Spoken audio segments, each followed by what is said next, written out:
so ocean sports. I'm going to get on jet skis because I got the life jacket on and I'm good. But I'm only going where the water's clear.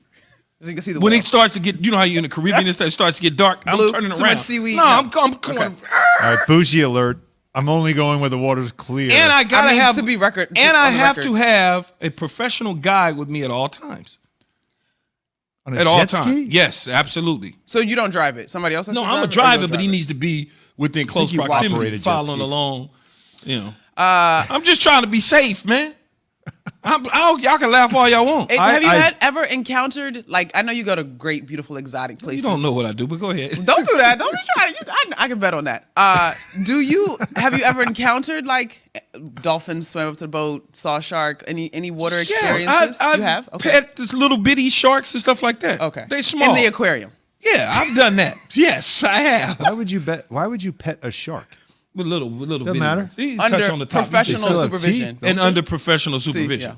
See, Under professional supervision. What is the professional supervision going to do when you're petting said shark and it just decides, I'm going to get a snack? Yeah, but he's small. baby How sharks. small are we talking? They still have Small. teeth. I pick that thing up and slam it so hard. Come on, man, stop. If I'm not messing with nothing I can't defend myself against. You know how people talk about bears and no. Good. Your adrenaline would Not kick getting out of the car to take a picture of a damn bear because it's right there. It's just like they do that stuff all the time in California, man. So one time in Aruba, we got out of the car to take a picture with a donkey, and then the donkey got mad, and we ran into. Why would you do that? Yeah, what? Because it was the thing to do in Aruba. Like, we were going to go see this lighthouse, and the thing to do in Aruba is to take a picture with a donkey. Is that what we do in Aruba?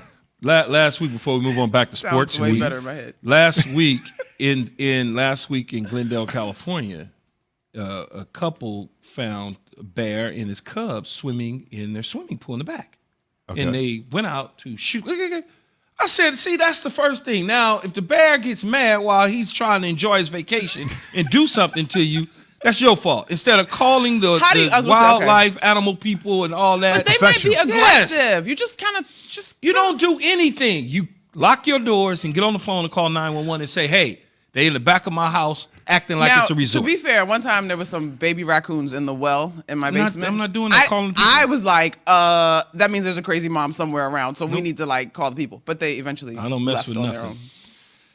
Okay, Animal Planet is over, and we get back to sports. Friday, man. J. Will Zubin. Coming to you live from above the Heineken River deck at Pier 17, where there's all kinds of wildlife and sea creatures floating around outside here on the East River.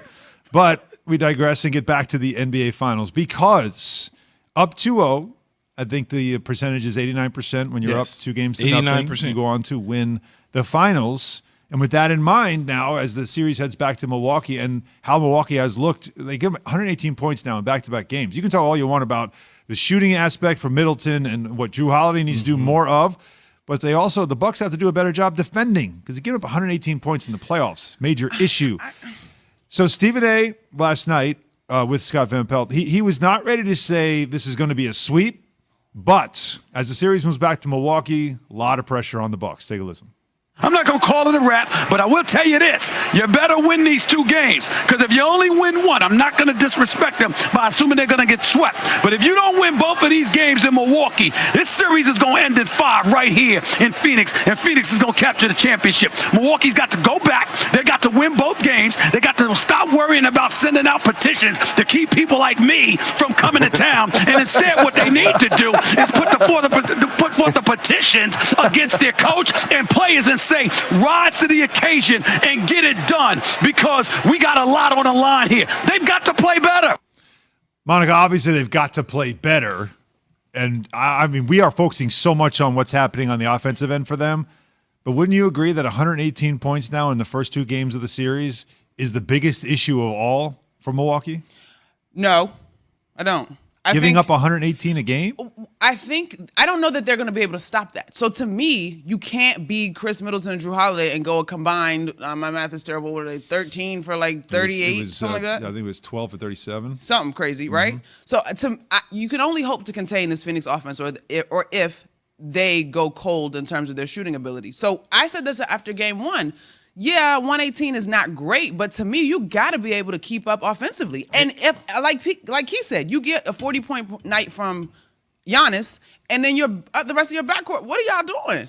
If they hit a few shots, remember this game was in single digits in the second half. Yes, hit a few shots, and maybe it's a different story. And to what Monica's saying is, whenever you got to match point for point because of what Phoenix is able to do on the offensive end.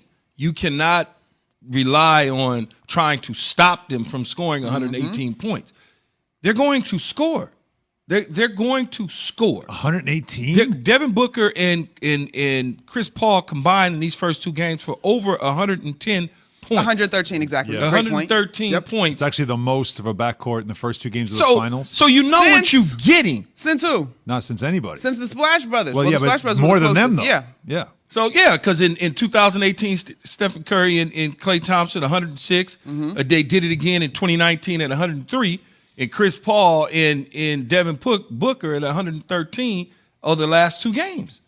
So when you look at it from that aspect, you got to join them. You, Chris Middleton, and Drew, they've got to join that. The Bucks have been one of the better defensive teams in the league the last couple Phoenix of years. has been a fantastic offensive unit. What did I say when they played the Brooklyn Nets and Jay Will kept saying about the defense? I said, man, it's the regular season. How many times have we seen in the NBA, or not, I don't even want to just teams in the regular season do something that they can't live up to in the postseason? It's a different game. It's ratcheted up. Yeah, but usually in the playoffs, that's when defense gets tougher. It gets harder to score because you're matching up with the opponent for 7-game series. You get to know them, and you figure you're matching up against the better opponents because that that's part. why I think you got to look at both sides of the coin. Like, for as good as the Bucks have been defensively, this offensive prowess. So is you not guys are new for saying their Phoenix. offense has got to get better. I feel like their defense has to get better, and their defense can then turn into better offense. So they have had a hard time. Would you feel better, Han? Would you feel better if they gave up 105 and only scored 98? Why would I feel better about that? No, it's the same issue. It's the same Yeah. issue. Of the two, there's room. There's clear room for them to improve offensively. Defensively, yesterday from game 1 to game 2, like Q said, they made the adjustments. Well, Devin Booker, he was in the zone when he scored 31 points last night, game 2 of the NBA Finals. You can get in the zone. Brought to you by AutoZone. Get in the zone. AutoZone. So coming up, I'm really going to do this right now. The Bucks are having a whale of a time against the Suns. Will they turn things around in game 3? Only we can give you stuff like that. KJZ, ESPN Radio, ESPN2, and of course, always on the ESPN app. Bridges, man. Yeah. Bridges, and I'm most impressed with Bridges and Crowder. For one, Crowder, I love the fact. I mean, you know, Key, I'm a OG. I love the veteran leadership he brings to the team. I love the toughness he brings to the team. I love the mentality and disposition that he brings to the team. He has a toughness and a physicality to him, and a no back down and a no nonsense to him that I love, and I feel like teams need. And then when you look at what Bridges is doing, he's been an X factor between, you know, his defense, the length that he has, and the ability he has to impact Middleton defensively and some other guys. But I mean, his shooting and scoring and being that other guy who's just gonna make shots and make plays, whether it's a slash to the basket or offensive rebound or a great defensive play, he's just been very impactful in that X factor role, and they haven't really had an answer for him. One thing we keep hearing from this Sun squad, Q, is the accountability, the way that they are able to check one another, push one another. I know that's not something you can quite quantify when you look at a box score, but how special is it to have this young group that really just kind of has leaned into letting Chris Paul take the reins and show them how to get to the promised land? It's unbelievable. I really believe it starts with Monty, though. It was a really good clip last night in the game from a timeout when you could see DeAndre Ayton was kind of down on himself because this was probably the most he struggled to this point right now in the playoffs. He's been pretty dominant, had his way a lot, and he was having kind of a tough time. It was great to see Monty have a great coaching moment with him, letting him know that, hey, you're disappointed in yourself right now because you set the bar so high. And don't think that you can't go out there and reach that level. But, you know, also don't believe that you have to do it statistically. You can go dominate the game and impact the game with your force. And it was just great to see him. He had his head down. He made him look up at him. He leaned into him. And you could tell that was really coaching. As a player, as a player, that's what you need, and that's what you love to see from your coaches. Speaking of coaching, Q, I want you to listen to something Stephen A. Said last night on SportsCenter after Game 2, something we have been talking a lot about on the Bucs side of things with Mike Budenholzer. And I just want to get your reaction to it. But first, take a listen to it. Here's Stephen A. You see Devin Booker hitting shots early, okay, from three-point range, and assistant coaches are looking to talk to Budenholzer, and Budenholzer's not even listening to them, okay? He's not making any in-game adjustments. That was a pivotal problem as far as I'm concerned. We can look at Drew Holiday and no 7 for 21 shooting. He was absolutely awful offensively. Middleton, he really needs to look in the mirror. When Pat Connaughton has more points than you coming off the bench, he had 14, you had 11, even though you took 6 more shots. That's incredibly problematic. You waste an effort from Giannis Antetokounmpo, who was nothing short of sensational, and primarily because you didn't make the necessary in-game adjustments. It's like any time you throw a monkey wrench into the plan that Budenholzer had coming into it, then he seems to be a bit flummoxed. Now, we look at players and we say, well, they got to make shots, right? You talk about Middleton, he's got to make shots. Drew Holiday's got to make shots. Giannis can't do it all by himself. But what Stephen A. is saying, and a lot of people say this about Budenholzer, is that adjustments-wise, he has not been good. As a player, do you look to your coach and say, hey, what are we doing? And if he doesn't make an adjustment, does that affect the team's mentality?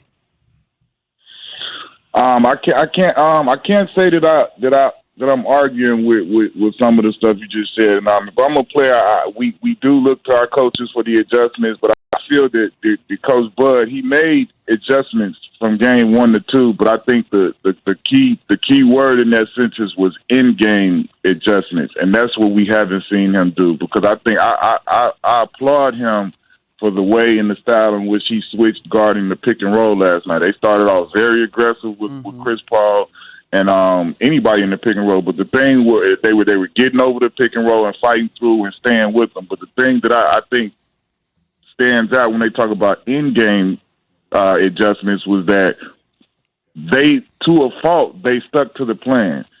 Sometimes you would see the screen, a few steps over half court, which is way too high to be fighting over a screen or getting over. At that point, you should redirect and go under because he's too high. Unless it's Steph Curry or somebody pulling up from half court, you shouldn't be going over a screen out there. And they continue to do that, deep into the second half after Phoenix adjusted and playing it differently. They continue to fight over, and that's where Chris Paul began to shake loose a little bit and get to his mid-range and get downhill. And I think that was a point where it really stuck out to me. He's not changing up. He's not making in-game adjustments with this. Quentin Richardson joining us here this morning on Keyshawn, J. Will, and Zubin. Q, let me ask you this question because Han seems to, he's batting it around in his head a little bit and trying to convince me that certain things could happen. Chris Paul wins the championship, ride off into the sunset.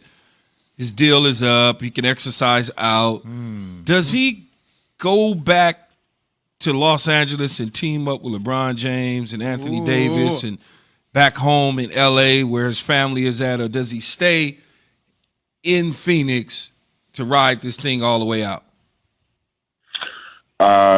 Call me crazy, man, but I think he stays put, especially if they win a championship. I mean, I don't see how you walk away from the defending the title in the same place, and then some of these relationships and bonds that I feel like he's got. I feel like what he has with Monty Williams is what makes this season possible. The relationship that him and Devin Booker, bonded right away and hit off. I think that's why they're able to have this season. And the same thing with DeAndre Ayton. I think those things will be too much. I think as long as everything contractually works out the way he wants it to, I think all of those other things, especially if they really win the title, I don't see him going anywhere. See, I would think that's his out, right? Got your ring. That would be the out. If they don't win the championship, I feel like I still owe you some time. But I got you your ring, and now it's like let me just finish up playing with LeBron, playing in L.A., right closer to home. But again, as Key always says, that's why I'm a reporter and not a player. I think of it always as for the story. What's the better story? But Q, I just want to shout out your podcast, Knuckleheads Podcast. You and Darius Miles. It's a must listen because it's a lot of fun. And I know you had LJ on recently, Grandmama telling those stories. It's always a good listen. So we always love having you on. Thanks, my man. All right, Q. Thanks for waking up early, Q. All right, Quinn.